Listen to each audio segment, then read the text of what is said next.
Debout Congolais, unis par le sang, unis dans l'effort pour l'indépendance.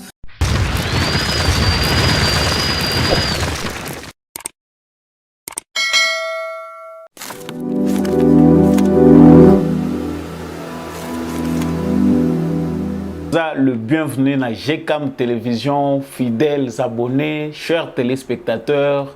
Nazana esengo mingi ya koyeba bino ebele bozalaka wana pona kozela ba nouvelle ya République démocratique du Congo na mongongo ya Samba Olonga de partout où vous vous retrouvez à travers le monde, en commençant par les territoires nationaux.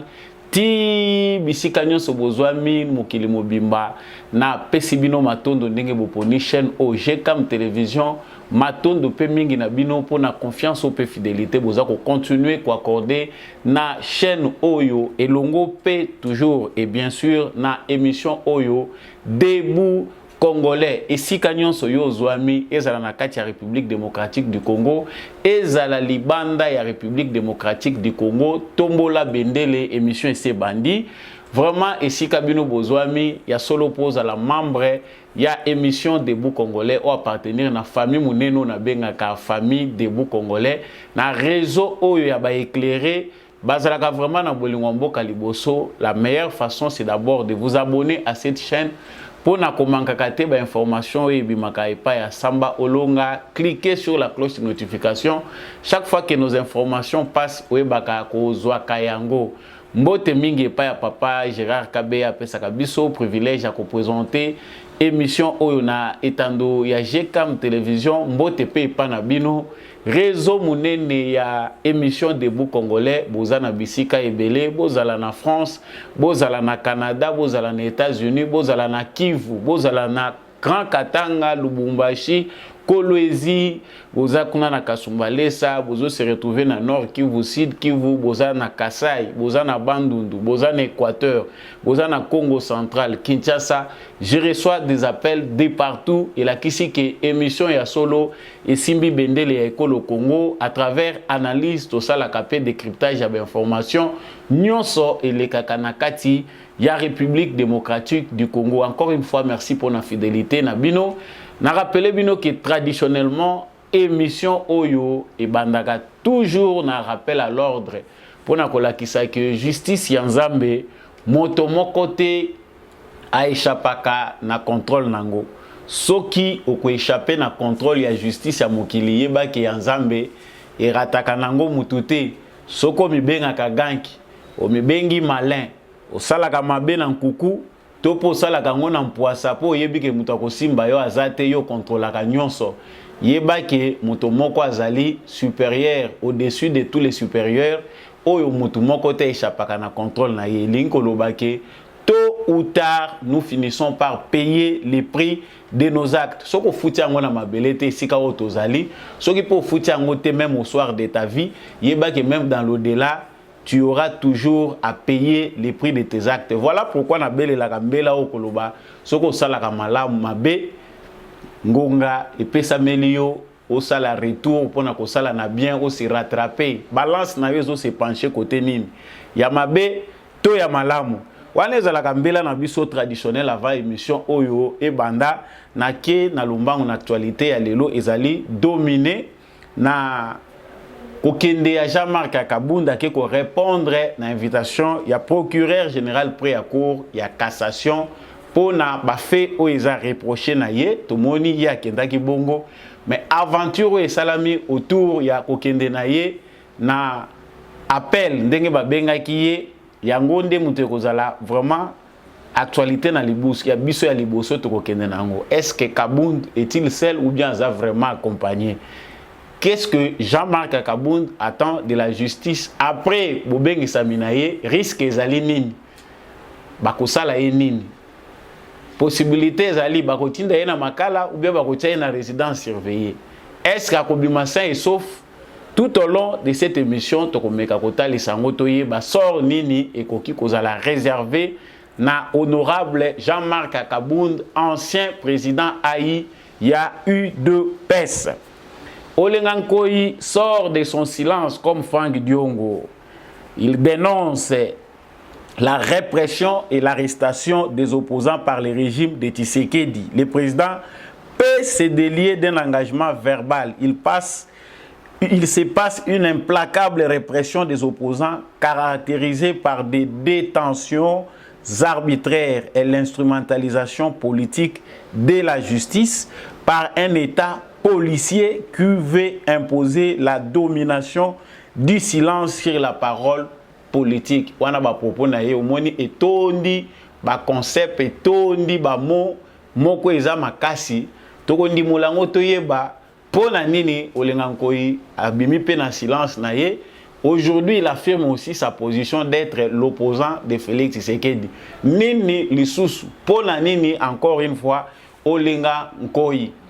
Et puis, na kozonga pona kosukisa na point oyo ezali très révélateur après les grandes manifestations oyo et salami na ba presque plusieurs grandes villes. Il y a Est et République démocratique du Congo, Nord Kivu,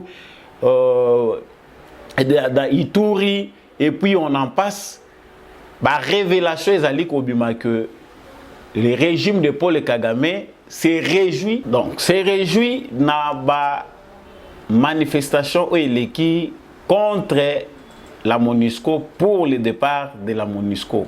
Pour nini Kagame azali ko sepela na makambo eleki koleka ezali koleka na Est ya Congo.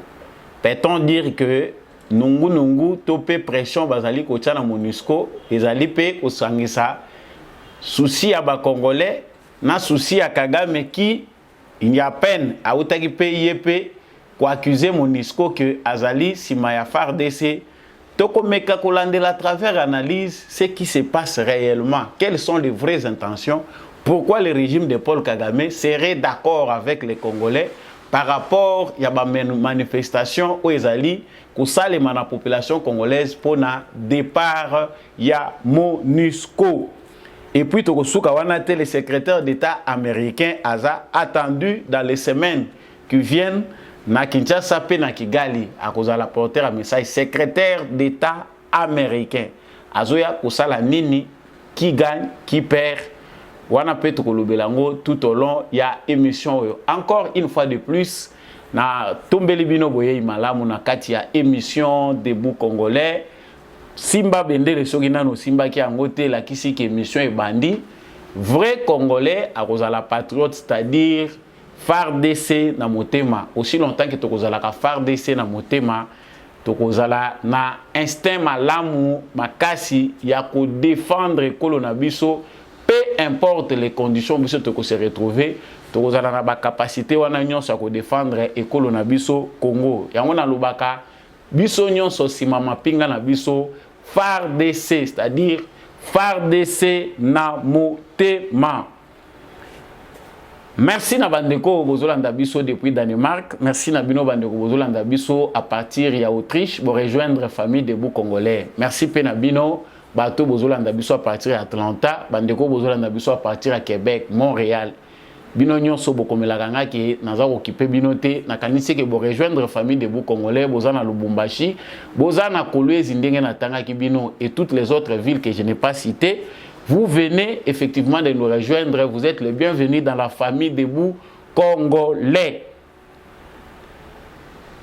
Nakobanda information te ça qui n'a dénoncé. Tant que vous en fraîche, il faut déjà na lobaka. Nakozonge lango pe na parenthèse ya suka ambassadeur ya Congo en Afrique du Sud. Monsieur l'ambassadeur na yebi pe kombo na yote. Nakoluka kombo na yo malamu. Monsieur l'ambassadeur, passeport ezokoma $200 ndenge nini.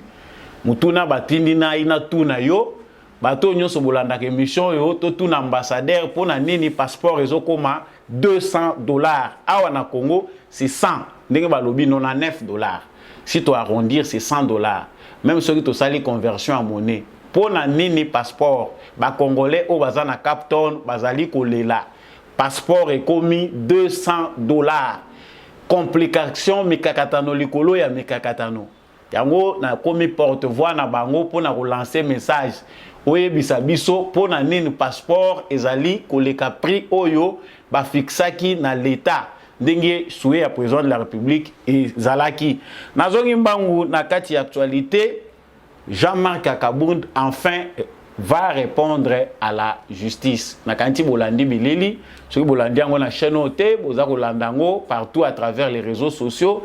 Jean-Marc Akabound a mobilisé na ba oyaye pour na kokende ko répondre na invitation ya procureur général près ya cour à cassation. Étonnement batu batuni batu ango bango wana nyonso peuple congolais o baza d'accord na Jean-Marc Akabound to ba musu batikala ki na ndako. Parce que l'événement au total indenge tozali ko interpréter ngo tulunga to mona un Kabound parce que ils en a bateau bazako sepela balobi Kabound dénonce, il dit des vérités. Il a été un pion gênant. Makambo ya zalaï ko sala na kati ya UDPS interpellation na vis-à-vis ya Tshisekedi.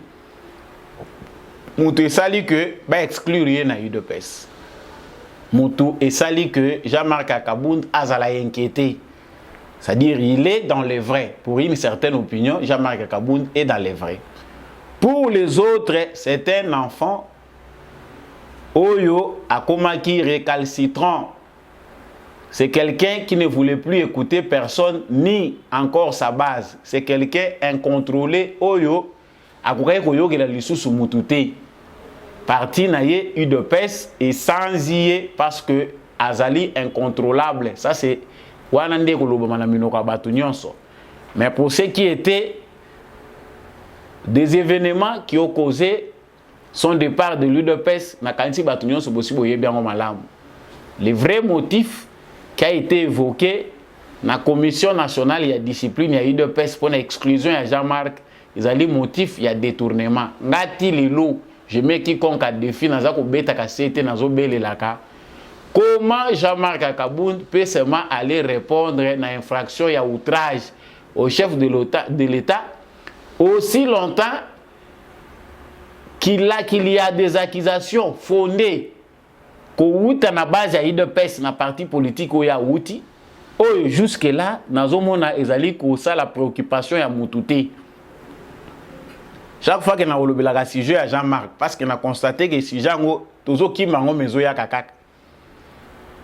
Nakobandaka pour rappeler bino pourquoi ce silence là sur les prétendus détournements ya bambongo ya ba carte gestion ya UDPS eza opaque pour na nini silence wana likolo ya mbongo wana alors que c'est un dossier qui devait s'ajouter na ba dossier oya zanango.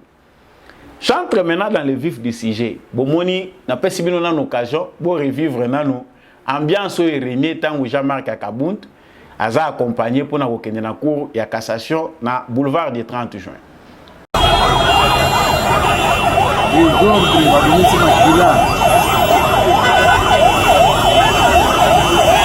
Desordre ya kosakana te. Jean-Marc Akabound. Donc Nagaya.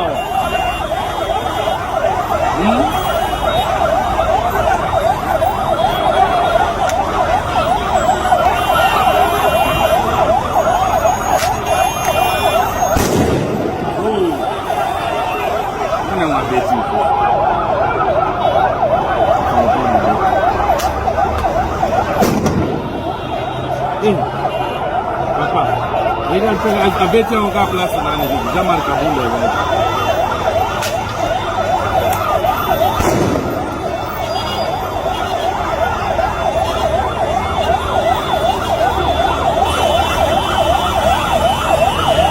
Longman Nangai.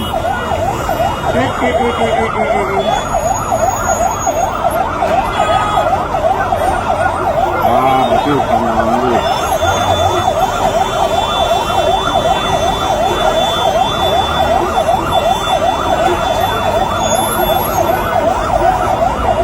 Oh, wanapea kile na mtu kati.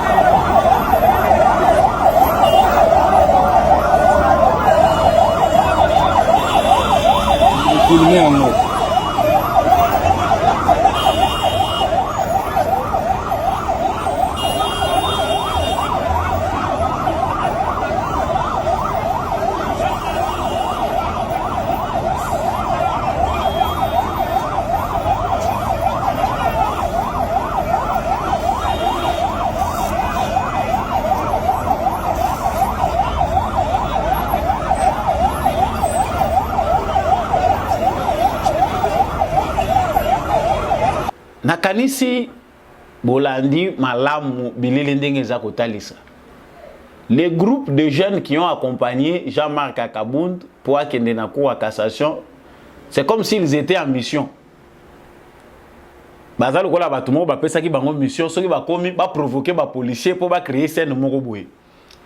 Parce que Kolongwa, parce que Jean-Marc pouvait venir dans la voiture na yazo kende na bango ndenge bazo kende avec leurs chansons sans toutefois être inquiété par la police, sans toutefois muta simba bango ba comme appel na cour à cassation. Mais curieusement, sur le boulevard du 30 juin, Nanzele Zomima Bango na cour à cassation, ces jeunes gens-là ont commencé à provoquer d'eux-mêmes la police, cortège na Bango. On ne sait pas ce qui s'arrêtait pour quelle raison. Parce que les policiers, pour intervenir, intervenir à place où ils trouble à l'ordre public. Ils manifestants ou soit ils accompagner Jean-Marc. Pour les marche, ils allaient appeler à la justice. Ce qui peut passer la démonstration de force, pour éviter quelques motards. Na moi ba jeunes gens parce que de ma vie na évité nga soki na moni malamu te. Mais soki ba leke belé baza 80 ou 60. Mais ces jeunes gens là ont provoqué la police. Et c'est nous bango balinga qui va provoquer pour créer sensation parce que Jean-Marc vient fraîchement de l'UDPS. Il comprend, il sait comment inventer un événement, comment l'UDPS a travaillé tout au long de l'opposition pour créer des événements. Parce que loko moko ekoko zaliza na ngote mais bo dramatiser ngo coefficient de dramatisation ndenge zalaka. Bo créer scène moko eko créer drame pour ba caméra ya monde entier et za la tirer ba lo ba que voilà justice ya Félix Tshisekedi voilà comment on est en train de torturer Jean-Marc. Toi tu peux créer publicité sika o publicité zo zalati. Donc ces jeunes gens là ndenge bomoni après des échauffourées dans la police, ba beti bango ba gaz lacrymogène, nandenge bazo kumba ma Jean-Marc Akabound na mwasi na yeba koti na mutuka. Mais ce qui est clair là-dessus est que pas de blessés, ba oyo ba interpeller bango parce que ça trouble l'ordre public. Bino bozo kende na cortège na bino bozo accompagner leader na bino ya alliance ceux qui pour na alliance nini pe ceux qui pour les changements. Bozo kende na ye pour répondre à l'invitation à la justice, pour provoquer la police pour nanine, pour créer trouble à l'ordre public pour nanine. Heureusement que la police a été très professionnelle parce que côté on a toujours remarqué en gros, à part quelques 2 ou 3 individus interpellés, désordre na bango, ils sont arrivés dans la cour de cassation sains et saufs, pas de blessés, pas de quoi,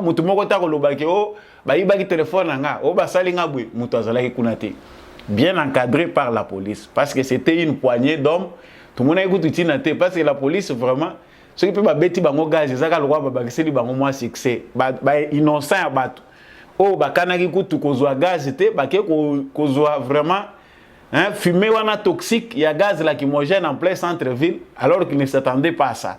Ça vraiment c'est une façon de créer une ambiance inattendue. Ça c'est la matière ya ba politiciens nyonso oyo bayebi oyo bazwa moins terre kovanda pembeni ya Etienne Tshisekedi bayebi comment donner de la saveur à un événement. Mais oyo franchement on peut dire que simbité parce que l'ampleur qu'a voulu donner Jean-Marc Akabound à cet événement n'est pas celle que nous avons vécue.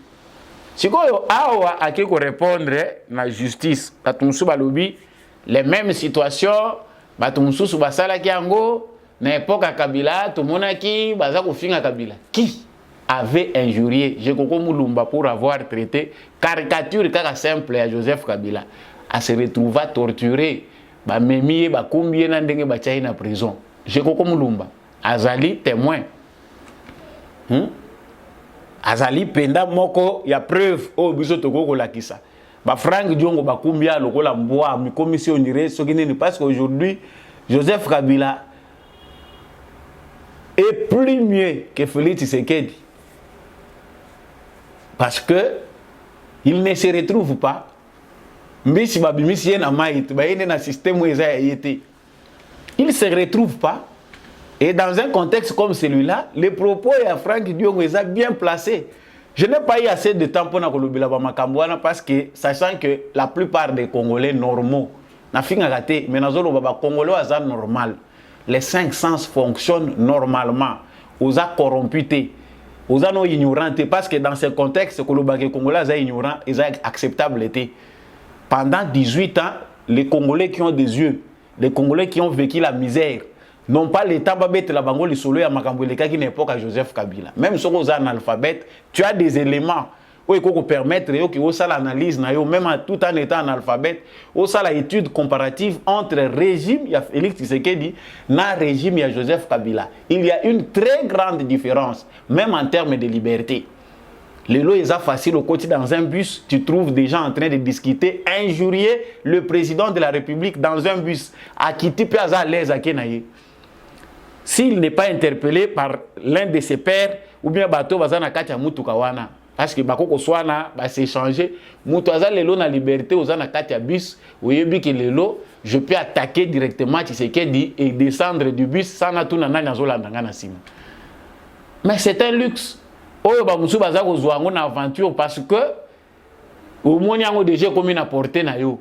Maintenant, tu as besoin d'autre chose. Que la liberté qu'on vient de m'offrir, toute neuve, c'est une richesse que je dois bien exploiter pour le développement en Boka. Donc, pour certains, la liberté ici est comme un sujet, il a un libertinage. Liberté, il a qui que finga na yo mukozi mboka, il a qui que ça l'acharnement, il a qui que ça la diabolisation. L'état des droits, ils allaient couper sa biso ba droit, ils allaient couper la biso pe ba limite. Et puis, c'est un devoir, une responsabilité. Donc, quand vous êtes dans un état de droit, vous avez, ça s'appelle anarchie. Vous trouvez quelqu'un qui se dit intellectuel, mais qui soutient l'anarchie d'expression. C'est-à-dire liberté au lieu de la liberté d'expression est comme anarchie. Et Jean-Marc Akabundi qui devait apprendre. Parce que, certainement, ils ont les Kambaro battés. Pour nos frères de l'UDPS qui ont vocation de faire la politique, pour ne pas tomber dans les erreurs de Jean-Marc Akaboun, prenez le temps de bien méditer, de voir qu'est-ce qui doit être échangé après qu'on ait la lutte. Au Bundi, nous avons tous sacrifié. Toye bien un sacrifice à Bundandeng ça passe. Mais les lots va juger yote parce que au l'état qui m'a cassé. Parce que tu étais le meilleur combattant. Aujourd'hui, on te juge par rapport à la gestion. Félix Tshisekedi est plébiscité, nous les défendons parce qu'on voit les indicateurs dans le bon sens que le Congo redécolle. Celles les aveuglés, celles les inconscients, n'a pas tardé, ça n'attend pas pour comprendre que vraiment Félix Tshisekedi a dans la bonne voie. En tout cas, pardon mes frères, c'est une parenthèse parce que tout celui qui a lutté à l'UDPS n'a pas toujours le droit, n'a pas toujours vocation à être au sommet. Parce que cela risque de nous mettre dans une confusion où le fait d'avoir lutté vous donne automatiquement le droit d'exercer des fonctions politiques, d'être toujours dans l'entourage du chef de l'État, d'être nommé quelque part. Nakanisi ta otolekisi et ko aider mutu na mutu à retrouver place na ye. C'est-à-dire, ceux qui ont l'équipe na menito, les lagi biso, biso musalate mutu na mutu, azongi la vision na ye. Ce n'est pas tout le monde qui sera ministre, ce n'est pas tout le monde qui sera mandataire public. Chacun aura sa place selon les souhaits, selon l'idéal. Oyo Etienne Tshisekedi a fixé pour la partie na ye. Je n'irai pas trop loin, on les a dit par parenthèse, nazo expliquer pour bandeko bazaka même na moi mulili ba comprendre ce qui se passe réellement. Jean-Marc Akabound aujourd'hui se retrouve dans une situation devant la justice. Et Zali Soni, pour moi, il y a une école, il y a eu de peste. École, il y a le bakana beta cassette. Il a facilité de dire qu'on est tisséguédiste. Ça s'éprouve. Pour prouver que vous êtes tisséguédiste à Malamou, il faut à l'intègre. Il faut à la valeur morale, probité. Il faut à la constante. Et il faut que les Congolais soient certainement que aux alliés na comportement à droit, à sincère, il est franc. Son oui reste oui, son non reste non, et on le voit. Ça ne change rien. Vous pouvez avoir accompagné Etienne Tshisekedi pendant un temps, mais les gens qui ont accompagné Tshisekedi l'ont fait souffrir. Bateau c'est quoi les lots, pas faire souffrir Tshisekedi.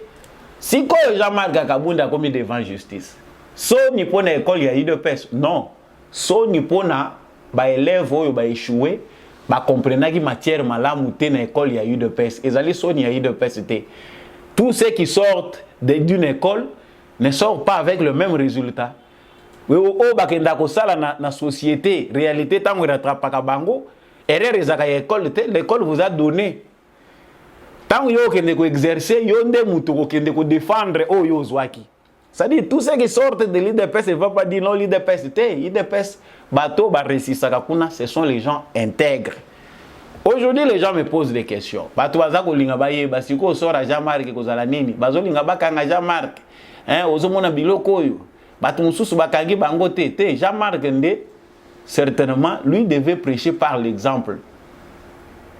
Que président de la République, ndenge yemo kwa lobaki angona munoko na ye, président de la République, azali muninga ya batute tangu Jean-Marc amonaki tambo mamba aza ko excéder na langage azali ko loba ba propos eza malamu te Jean-Marc Kabund azongisaki tambo mamba na nzela que le président de la République est la première institution beaucoup ko sakana na premier président de la République so lelo tangu yo moko zo ya ko zonga na ba propos wana eza po yo batika yo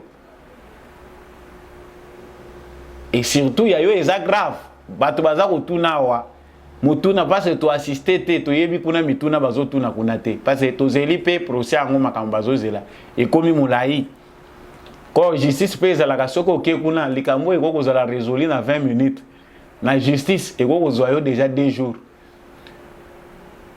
bon mutuna weza clair au congolais nyonso alinga yebelali bato bazo mituna que ça soit dans les réseaux sociaux que ça soit dans la vie normale. Jean-Marc Kabund est un témoin qui doit dire aux Congolais premier jet oya monagi nambongo ebele et voyager jet ango ezalaki précisément wapi destination ango ezalaki wapi parce que c'est lui qui témoigne et comme il dit qu'il est vraiment en possession des informations qu'il doit nous fournir en tout cas on veut vraiment avoir ces informations les Congolais en ont besoin justice paysanne a besoin d'informations on a pour exploiter ango parce que c'est chez nous où makambo esali makana légèreté.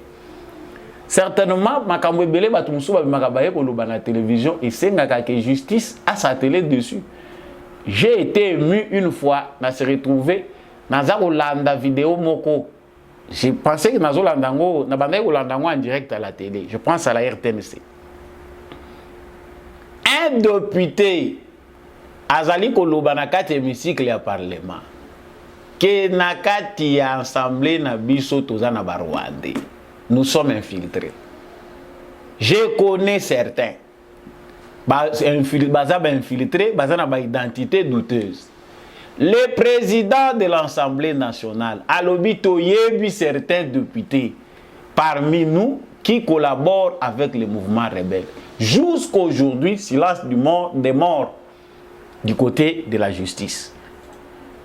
C'est justice, ça s'allait semblant, on dirait, à propos, à présent, l'Assemblée nationale, les ont inquiétés. Mais certainement, dans un état de droit, c'est aussi ça. La justice doit se saisir du dossier. Toyo qui va proposer na yo. Pour mukile mobimbe yo kiango. Ke oyebi, bato yo, bazali, censé. Et on ouvre une information judiciaire. Bayeba. Qui sont ces gens-là? Ceux qui basent na bango, sans problème. Ok.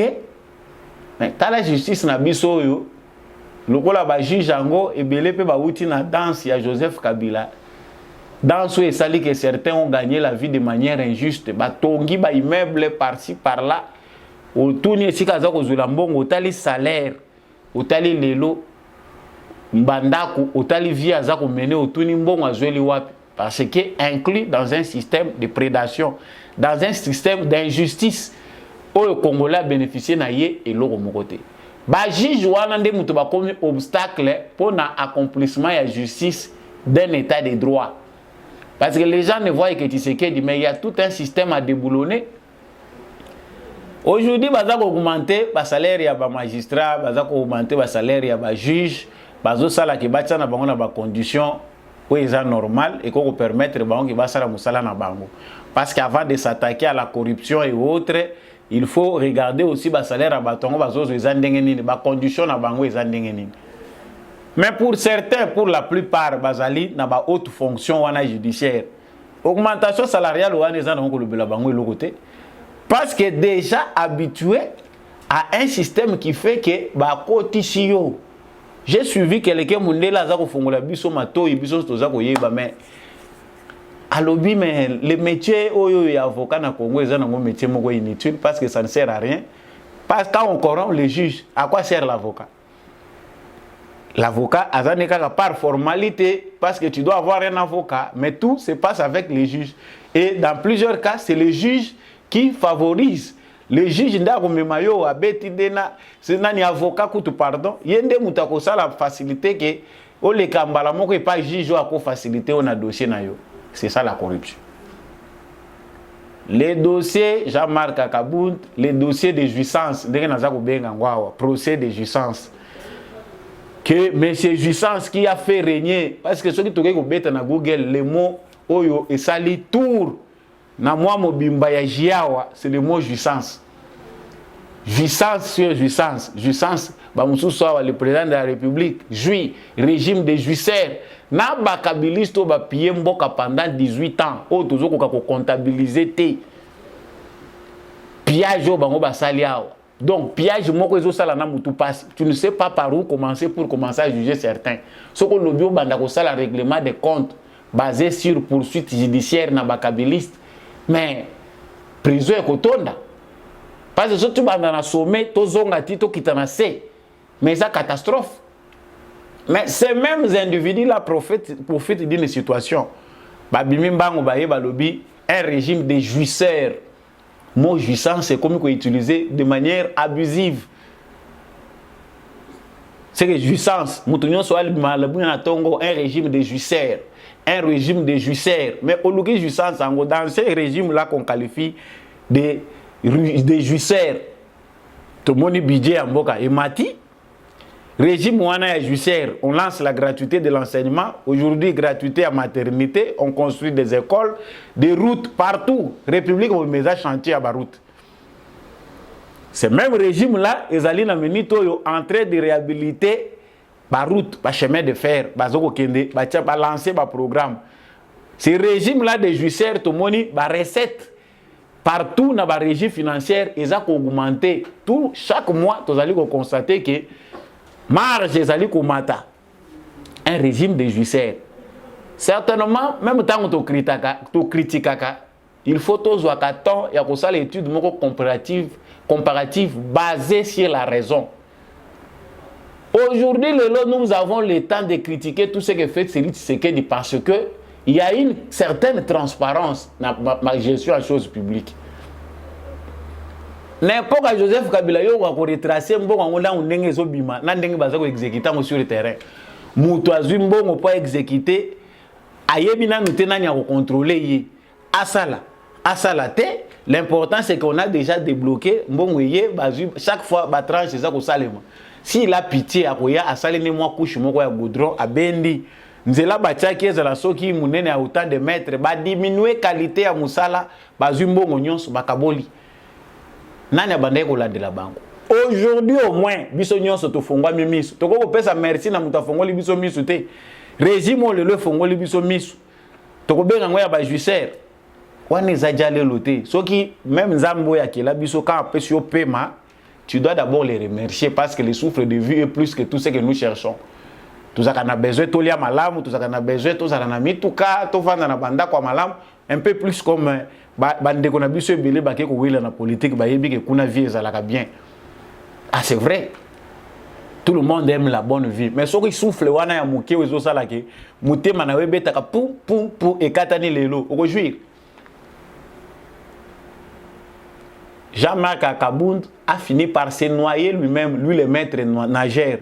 Moutou a yebaki nage, a yebi danger. Ya on a continuer ko loba. C'est seulement de nous focaliser nos attentions sur Jean-Marc. La liste est très longue. Bateau yo baza pressé, que ça soit l'État qui malamu na Etienne Tshisekedi, ils ont suivi encore Félix Tshisekedi. Soko zaka na mutema oyo ba kabiliste baza nango. Tu vas te noyer avec eux. Parce que boîte na no isili na kozindate, il y a des gens boîte za kozinda yo za ko matali kolo nango. Jean-Marc Abound sortira ou restera là-bas. En tout cas, j'ai attendu longtemps parce qu'il faudra ça la numéro oyo.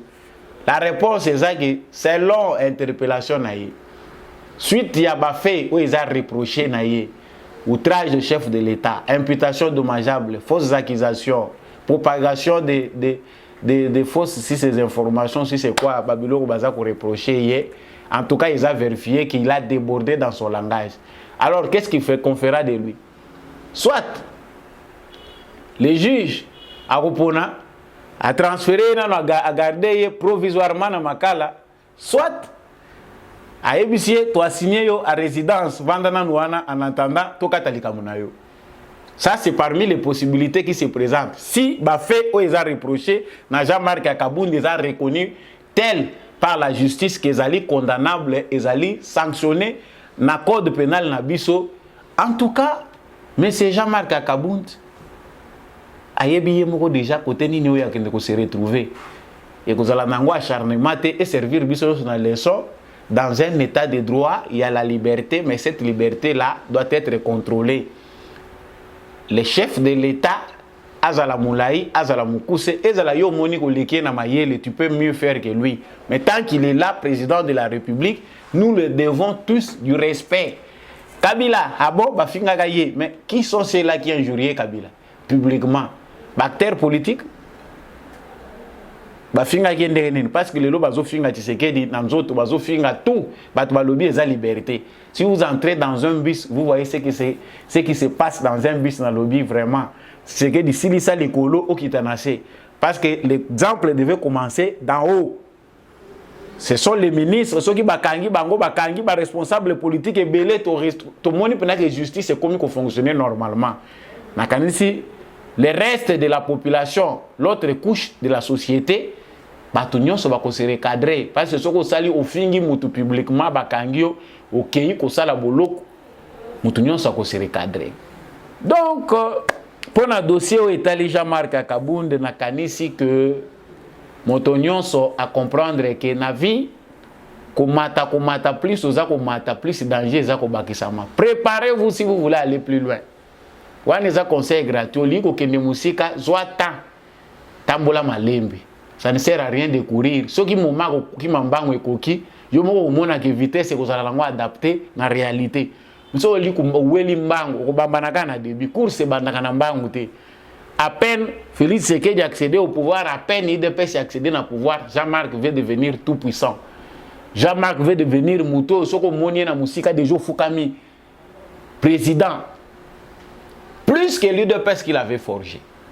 Ils allaient acharnement te biso batolobaka makambo tolobaki yango avant ezaka nde na tanga bakoma ba mususu awa okoyoka na ba commentaire ndeko moko benga awa parce que na funda kabino tozoloba eza nango ya secret na tangi na pe kombo na yote ndeko moko bengi nga za na Canada balobi likambo dossier ya pétrole ya Olive Lembe ememeli nga muna ya bengi nga yawa bandi kuganga soki bino bolingi Kabila te soki bolingi Olive Lembe te mais profitez quand même.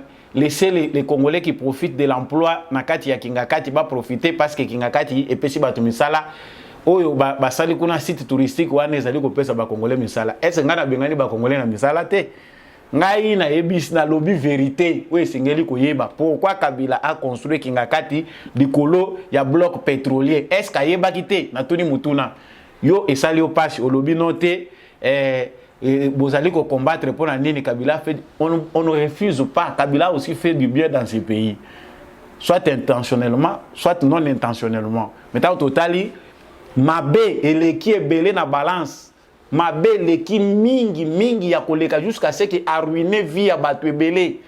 Si aujourd'hui vie à ba Congolais belé en retard, ba commerce à batu belé koufi, ba projet à batu belé koufi ba se retrouver na bamboka ba payabane luka ko salate, c'est à cause de Joseph Kabila. C'était juste une parenthèse. Souka na commentaire. Soko benginga, nous échangeons. Vous me donnez des informations. Vous posez des questions, je vous réponds. Olengankoi dénonce. Naoka kombo yokala. Olengankoi. Olengankoi. Bato bayeba qui est bien.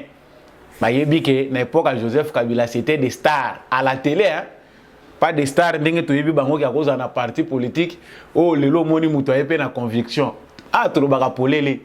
Batu belé toyebi bango na TV. Na momo esenga ke tia pression. via que nous luka ba petit na ye atie mbongo na ye mike pour à mobiliser to yebi qui aujourd'hui ceux qui les lots télé nous a sali appel tout monde peut battre to yebi banani bandaye ko diembela les gens qui ont rendu la tâche difficile à Etienne Tshisekedi tata batuti azoya ko kufa wana tolo baba makamususu me bato ba bomie pe avant ba musuna tanga taba kombote na boyinga pe procès ba benga ngao olobi ke kingani nde mutu abomaki Etienne Tshisekedi wana ngana lobi kaka olenga nkoi dénonce la répression et arrestation des opposants par le régime de Tshisekedi. Le président peut se délier d'un engagement verbal. Dénonce la répression et l'arrestation des opposants par le régime de Tshisekedi. Ah bon? Répression, arrestation. Ba opposant ni. Parce que ba opposant bazaki na prison bakangama ki injustement. Félix Tshisekedi a bimisi bango. Ba o lelo bazo telemela Tshisekedi, le Moïse Katumbi consort, bazaki libanda, exilé politique. Mouta malamu ya état de droit que non, je suis quelqu'un forgé dans la culture démocratique. Je ne peux pas laisser des gens dehors na prétendre qu'on construire un état de droit, na prétendre qu'on enseigne la démocratie. Porte yango polele, boya kutila makele na mboka na bino. Lelo memeli ngambu. Bon, ba répression ngoya ba opposant, eza ba opposant nini? C'est qu'au Congo, les gens veulent une chose et son contraire. Nous avons une catégorie de gens qui ne comprennent pas certainement l'état des droits isanines. Livre à droit, le président peut se délier d'un engagement verbal. Il se passe une implacable répression des opposants caractérisée par des détentions arbitraires et l'instrumentalisation politique de la justice par un État policier, hein? Clé, un État policier qui veut imposer la domination du silence sur la parole politique. Ah bon, Félix Tshisekedi veut imposer la domination du silence. C'est que Moutoupoise a pris parole politique. Félix Tshisekedi a commis qu'on imposer silence. Régime moko, État moko policier, ya ko kangaka bato. Mais ko kango ezama bete. Ezali ko la kotia biso devant ba responsabilité na biso que vous devez être responsable même quand vous communiquez. Un responsable politique doit maîtriser la communication politique. La teneur ya ba mo na yo za ko bimisa. Ye ba ketango zo ko bimisa ba mo eza yango te justice eza wana pona ko zongiso na nzela. Vous pensez que dans un état de droit les opposants sont libres? Ya ko banda ko loba di n'importe quoi. Les vraies intentions d'Olengankoi ne sont pas celles-ci. Elles sont un peu semblables, pas un peu, mais elles sont semblables à celles de Franck Diongo, Cop et Sili. Sen saloko les ofutate via vandi ba moi. Soki na ne yangoyo la réseau bimate. Sen sangope musala nini contribuer kana ba structure mboka to yebi pété. À part ne ba kenda ko fongola Faden House ya Martin Fayulu. Il vient Diembeli pe na simalobi, ezali fruit ya musalo biso to sala ki na dialogue o te kendaka na Tshisekedi sen sa eza wana pona ko contrôler makambu nyonso baki politique wana pona mise en exécution nango libération ya ba prisonnier ba sanction nyonso mabe à l'encontre ba opposant phototika ba fongola ki Faden House Fayulu pe futa mbongo à l'état Faden House en opposo ko futa pété ba mpaku ya l'état parce que c'est ça aussi être exemplaire. Tant yo zana bien na yo zo côté la yo mbongo lingo futa mpako à l'état te civisme yo zo tangisa biso ne sidé ya ngwana olinga nkoyete là avec Martin Fayulu et sa femme tant baza ko zongisa clé ya Faden House hôtel ya Martin Fayulu na Gombe bato ba yebite mais vieux tant kaka Cop et Koufi Cop nin sen sa ifuta webi ke sen sa ibande ko coûter biso a million hein. Million de ceux qui n'ont pas 900 000. Bah, monsieur, le biso qui a 1 million et quelques. Mais 900 000 $. Bazalaka combien de membres en sensa? Musala nini basala kana bureau na bango ba traiter ka dossier nini. Yango il faut refonder l'état congolais. Biso toza bato toza ko soutenir les cambo ya l'état congolais il faut ko refonder yango. Il y a des structures inutiles na Congo où eza ko senga qu'il faut ko revoir yango catégoriquement. Mais avec cette qualité de député, il y a un obétaga mbela mikolonion, bozo komelanga, Félix azo sala boete pona ni Nord Kivu, Félix ozana Lubumbashi, Félix azo sala boete. Parce que so na recensa ba komba kambo komaka wa nyonso ezoko ya kana muto a Félix. Bobo sanaka ke bo vota ka ba député. Awa bozo s'attaquer na Félix koto bozo sala dialelo koto bozo luka mutasombe la kabino batoli église. S'il s'agit du développement bino bozo tala Félix botanga la constitution te. Prenez votre constitution, achetez le lieu comment application baza ko la constitution na téléphone. Prenez, lisez jusqu'à ce niveau quelles sont les responsabilités à Félix ba limite na ezawapi. Nous avons un parlement improductif. Mbongo ya parlement ezanango ya pamba ya Tidjeng. Ils appellent mbongo ezoki na perte. Soki lelo penda bako kanga parlement congolais bakangi yango congolais osala perte te. Mbongo ana kutu ko aider biso. Et tant que autres la makelelo ekobota. Nous ressortissants de demandons oh ba liberté na biso oh dictature Tshisekedi régime criminel. Batalako tozana bango bazo former pe bana na bango batalako politique. Ozo kota na politique n'esprit ya kiatalako. Voyez comment en absence ya ba philosophe na mboka. Comment les musiciens sont devenus nos modèles. Nous avons aujourd'hui ba journalistes, ba politiciens au bazana bango batalako. Donc il est là comme caisse de résonance kakapo a répéter kabilo azo ke dans laboratoire. Lui-même dans son cerveau zéro vide. À Kekuna Bafoutier, il est obligé de justifier le paix qu'il a reçu. Te, nako comme à niveau anate. Soko kabelingo pesingo soutenir musala nazo ça les a bien. Mais pensez que kobanda ko réfléchir na place nanga, ça non, je ne le fais pas. Vous pouvez toujours soutenir ce qu'on fait. Mais soko comme na niveau que yo comme ngana comme caisse de résonance na yo wana za sumutute. Na comme le rôle loco, redonne comme le rôle récepteur na yo émetteur pas au bois qui alengai na za ko tindikila bato après ça bato information non yango mboko to komi lelo mboko to za lelo catégorie ba politicien to za na bango les jeunes gens qui suivent des acteurs politiques derrière n'ont rien à apprendre si ce n'est que les dia lelo ye kingandi muto sala ka bien koleka ministre kingandi wana ye pas formé ba influenceur ye pas formé ba nani. Pour la vérité, au monique vérité, yango ozoze la ba futa yo. Yo monique oyo eza vérité. Te vérité wana pour yo défendre yango tu attends qu'on te paye pour ya la vérité. Mais à quoi ça sert d'être journaliste? À quoi ça sert aux à la place publique ou prétendre qu'on défendre ben intérêt à la communauté? C'est la morale au ligne aujourd'hui. Comprenons que olenganko iba propos na ye ezaka ndenge moko na Franck Diongo.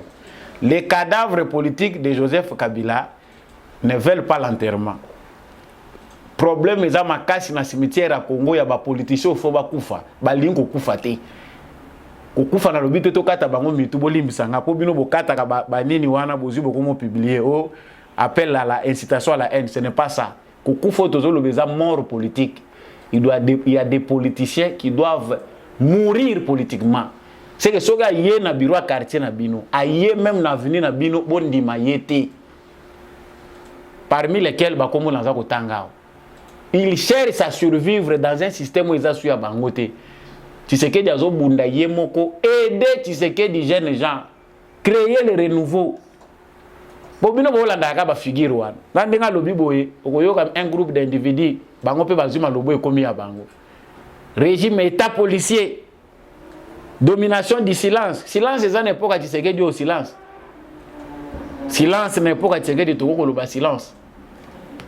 Vous aurez tout compris que la politique, dans le moment il y a des politiciens qui sont voués à la disparition. Les politiciens, il faut dans la scène publique. Aider le Congo à faire disparaître ces politiciens-là de la scène publique. Il faut renouveler la classe politique. Ils ont comme la chanson, si vous avez besoin vote utile.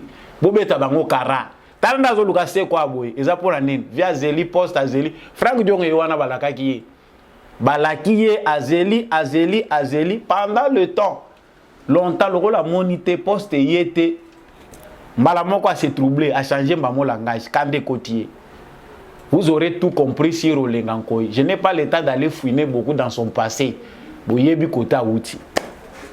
Nalobaki tozo suka makambo Kagame na manifestation anti-MONUSCO. Il paraît, selon les sources aujourd'hui, que Kagame serait aussi d'accord avec les Congolais pour la manifestation contre la MONUSCO. Bah événement isolé na Congo, na Kigali, champagne isomélam. Mais champagne y a nini? Est-ce qu'ils ont mauvais calcul? Est-ce que les Congolais ont tort na makambazo sala? ou bien Kigali azali ko sala calcul eza yango te. C'est vrai que ba mikole utaki koleka Kagame a s'attaquer aussi à la MONUSCO. Que MONUSCO na FDLR bazali ko tambola na sima ya FARDC et bazali ko s'attaquer na banini na bango. Pourquoi Kagame peut s'attaquer à la MONUSCO qui est en République démocratique du Congo? Pour nani? Là, c'est une question qui m'est venue en tête sur base de l'analyse qu'on veut faire maintenant. C'est vrai, l'énergie positive qui vient de faire sortir nos populations, peuple et Kivu, et ça n'a pas positif. Donc, la manifestation et salami causée par perte en vie humaine, c'est encore et côté les sous-sous, na katia. Il y a passif, il y a communauté internationale dans les Nations Unies. Que des crimes qui s'ajoutent aux Congolais. Quand on voit des voix s'élever, que des casques bleus sont morts, ils ont des crimes contre l'humanité. Bon, les casques bleus sont les Congolais, ils ont des crimes contre nous. Donc, dans le cadre de Kagame, il comprend que si le système des Nations Unies aujourd'hui s'allie aux Congolais, ce qui système des Nations Unies est endémique, qu'on s'allie comme favorable à l'intérêt des Congolais, pour que à 100%. Mais ce qui pressionne les Congolais et que MONUSCO réellement à côté na kati ya ben o esengeli ya sala, c'est lui Kagame qui est en danger. Voilà pourquoi étant bien informé dans le système des Nations Unies, le bouleversement, la discussion sur ça les Nations Unies, Kagame a mieux informé na ba raison na bango ezalaka kuna, il s'attaquait déjà à la MONUSCO. N'empêche que oyo ba Congolais basali ils ont déjà interpellé makasi conscience de la communauté internationale dans les Nations Unies. Mais c'est à nous de canaliser les énergies de manière positive.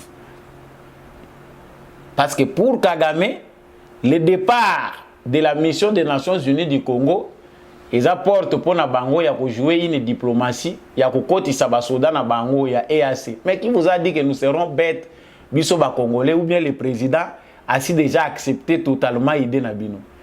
Vous n'avez pas senti Félix Tshisekedi dire qu'il est attentif na opposition ba Congolais bazana contre force wana ya EAC. Vous pensez que c'est un pari gagné, ça dit soto longoli Nations Unies, malamoko tokozwa force na bino na ba pays ozo ko s'attendre nango, ozo ba militaire na yo kotisa na sima soki ya Uganda, soki wapi aliboya ko tchana Congo. Non, on n'est plus naïf jusqu'à ce point. Toza pe na temps biso ba Congolais ya ko sala calcul ndenge pe bino na Rwanda bozo sala calcul. Même si au Rwanda vous êtes avantagé par la communauté internationale pour s'organiser, mais au Congo il y a des gens qui réfléchissaient, même en dehors, même pendant que l'État congolais était mort, il y a des Congolais qui réfléchissaient pour le bien de leur pays. Ça, Kagame se trompe de cible. Les questions toujours les vents sont très importantes parce que il y a des gens, bateau bazak informé nga izaka ba Rwandais. Par le but que Kagame pour na départ à MONUSCO ils a fait pour na bango. Ils sont fiers que et qu'on permettre que MONUSCO a la remplacer na brigade yo mixte ba ko créer ya ba état Afrique de l'Est ba ya ko tchango na Congo. Non. Ça se mesure. Le Congo aussi se prépare à sa manière. Mieux vaut avoir un seul partenaire qui ne causera même si on a causé bien tort. Mais azali danger ti. Ce qui se planifie ezali que zabi loko mususu a to risquer to lo bagango mais bien faut to lo bagaka o to ko lo ba pona muto ko yoka. Les vrais plans ezali ku tata ba organisation ana régionale, les vrais plans c'est dans le partenariat. O to za ko tia pression na ba américain qui va appliquer plan na bango en to mona clair. Partenariat stratégique entre les États-Unis d'Amérique et le Congo. Ça, c'est le problème de la diplomatie de Félix Tshisekedi. Et sur le terrain déjà, Makamboueza Dango déjà qu'on s'est positionné. Certainement, le chef d'État africain va faire un calcul na bango, mais politique et c'est Mati Likolo, Koleka, entendement na bango. Tshisekedi est venu avec une autre logique. Azapé ko jouer politique na ye, quelle logique o ya nango. Il y a des présidents africains qui pensent que Tshisekedi, qui lâche, qui pensaient comme ça. qui pensait qu'Aza naïf, Aza Kondimanyonso, qui pensait qu'il pouvait le piéger facilement. Tu sais que jusque-là n'est pas piégé. Yende Moutazaye Komisa la Zoba Ndenga Mensana Kosala. Mais l'étant déjà, Bamususo Baza déjà na lucidité, Bazali na capacité à comprendre, Basi va comprendre qui est Félix Tshisekedi et qu'est-ce qu'il va faire à l'est du Congo. Tout le décor est déjà planté. Bilo Moussa Tezaya Kolobate, mais le décor est déjà planté. Est à Congo ils ont militarisé, ils ont la bastion mounene, c'est-à-dire ba minene kotonga makuna ba base militaire, il y a ba Congolais. Moi groupe il y a bateau bazali ko s'opposer, bateau batikali bazali ko résister pour na ko préserver ordre na bango ya kala ya insécurité. Ils sont batikali muki. La majorité a déjà basculé. Que ce soit aux États-Unis, que ce soit dans les Nations Unies, débat ezali ko salema. Entre bateau batikali accro na système na bango wana. Na ba oyo baza ko accepter changement qu'il faut tourner la page. La balance a déjà essayé qu'il déjà côté Moussous. Même si Kagame pense, il ne pense pas à ce pensant normalement. J'ai renchéri le secrétaire d'État américain à ce déplacement. C'est l'agenda a prévu qu'il quitte na RDC, à Kindepe, na Kigali. Selon les indiscrétions, les présidents congolais, juissaire, mais le président de la République, oui, à juissaire, Abimaki a quelque chose la balade na ya ko sepelisa nzoto akeko baluka na ye pendant que le pays est à guerre. La stratégie ba montango ndenge nyonso. Il y a des décisions importantes qui ont été prises pendant que les mots jouissance ezalaye ko beta mana Congo. Je ne rassure pas pour dire que bien c'est côté. C'est à nous Congolais de prendre nos responsabilités. Mais vos certaines informations les terres batumusu ba monaka mais tu préfères ko pesa o esengeli Congolais yeba po tozala éveillé. L'histoire du Congo va s'écrire par les Congolais eux-mêmes. Comme le disait Lumumba, prenons nos responsabilités. Pression à bisonde les Kinyonso, pression à biso ezali kolo ya diplomatie, pression à biso ezali kolo ya ba calcul politique na bango. Tant que les Congolais sont éveillés, tant que les Congolais comprennent qu'ils sont souverains, c'est à eux d'imposer la marge. Parce qu'à les Nations Unies, vous pouvez essayer de voir. Et là, vous avez évité les Nations Unies, à Sony à Kosakanate, parce qu'à la réunion, les Congolais ont raison. Il faut les Nations Unies abimiser l'Oro par rapport à ce que les Congolais viennent de faire. Ou et mettre Moutounion sont d'accord. Et l'Oro Nini, ça c'est vous qui savez comment vous achever Nango.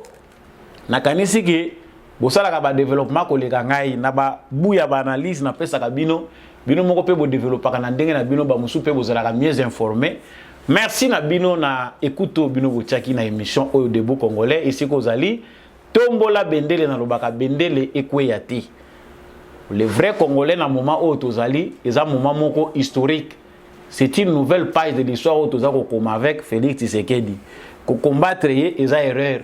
Pour bato baza na sagesse à comprendre ba yebi déjà que pays eza na kati ya ko renaître. Nous passons du non-État vers un État. Et ce n'est pas facile, c'est dans la douleur. Parce que mitou ya bato ici est la logique, ya baganki. Trop de gangs qui basi baboto la pouvoir à l'État. Et ils veulent que bango exerce sa pouvoir au nom de l'État. Alors que l'État bango basi babomaki. Réveillons-nous, chers frères congolais, soyons debout. Ce que c'est pelé na Tshisekedi c'est normal. Dengue nga pe na ko critiquer Tshisekedi sur un point ou bien sur un autre. Mais nous avons tous le devoir d'aimer notre pays, d'aimer notre patrie, d'avoir un comportement digne d'une nation. Nation et se construisent à côté sur une logique tribale. Nous devons avoir toujours une logique nationale où ils allaient comprimer au-dessus de la divergence nabiso, au-dessus de la culture nabiso. Nalisanga, nabomoko, pe nabolingo, de Congo nabiso koyeba kotombwama. Na kanti bozaki belia kolandanga merci na ndeko mbi à chaque wazaki na sima caméra oyo pour émission ekomela bino merci na bino nyonso papa Jean-Louis Timbalanga maman Lisette Mongbendu papa Bernard Mpunga le maire adjoint en France boza ebele je cite ces noms là na yebi keza nango synthèse vous participez na kotombo la bende le poète émission Debout Congolais continue toujours à rayonner pe ko éclairer ba Congolais. So ko lumière, partagez pe na voisin, partagez ba émission na biso, abonnez-vous ceux qui ont s'abonné. Je vous retrouve prochainement avec un nouveau numéro. Bye.